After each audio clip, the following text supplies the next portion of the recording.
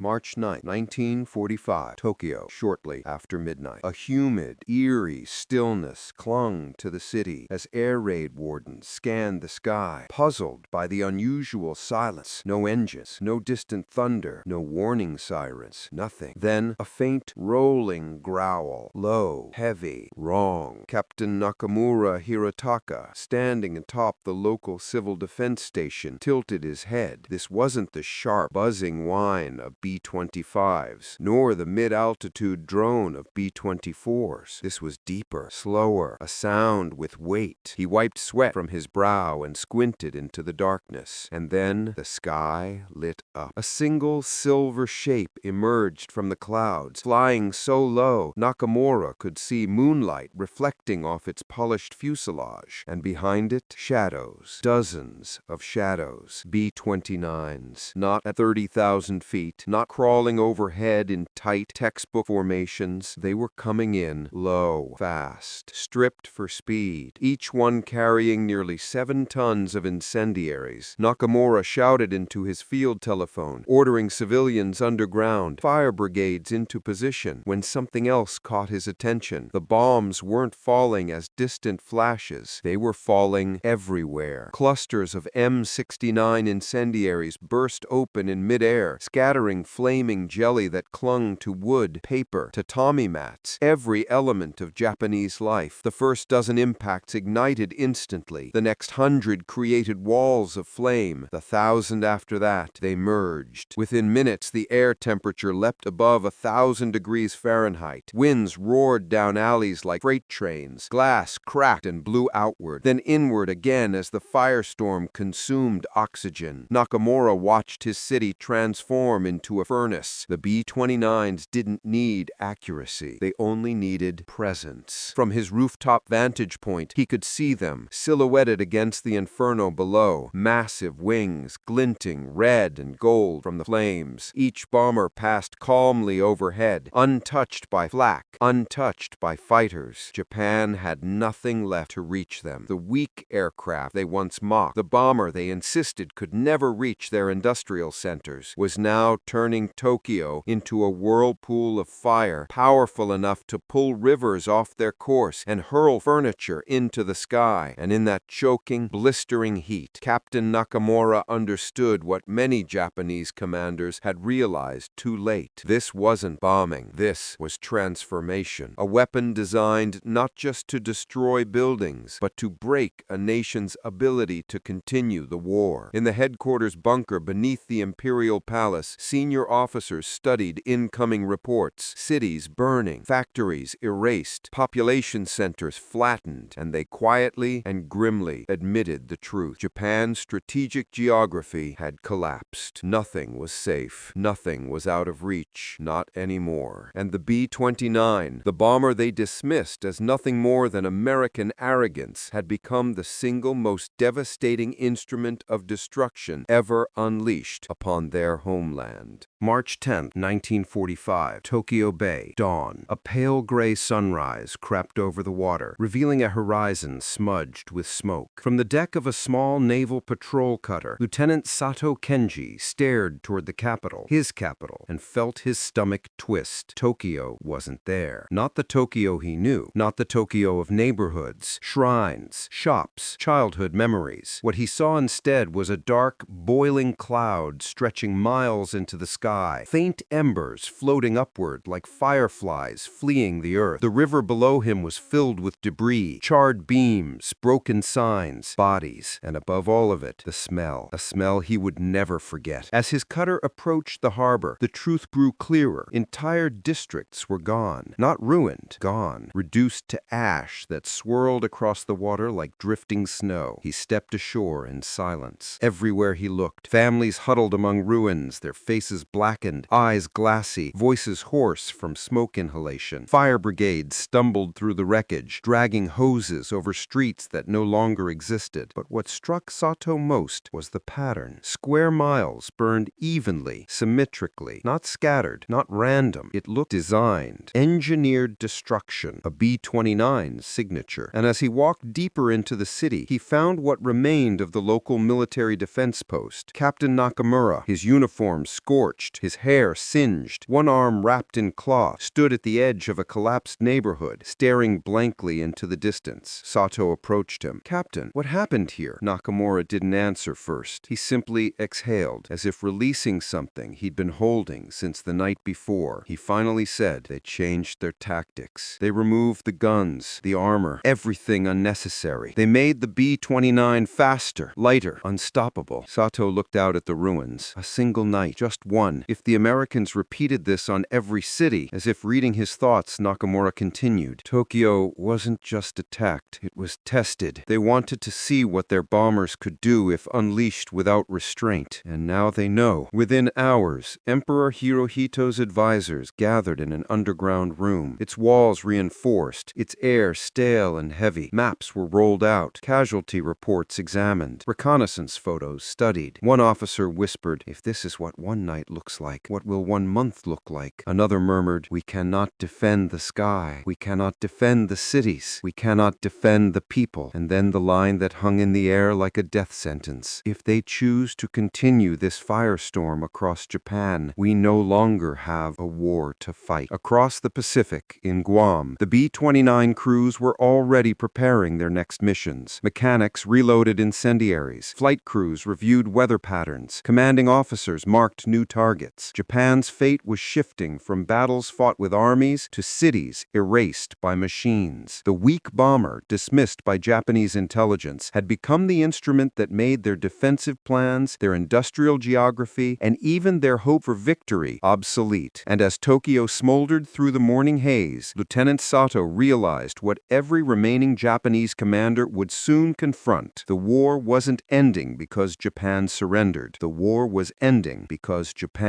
was being erased.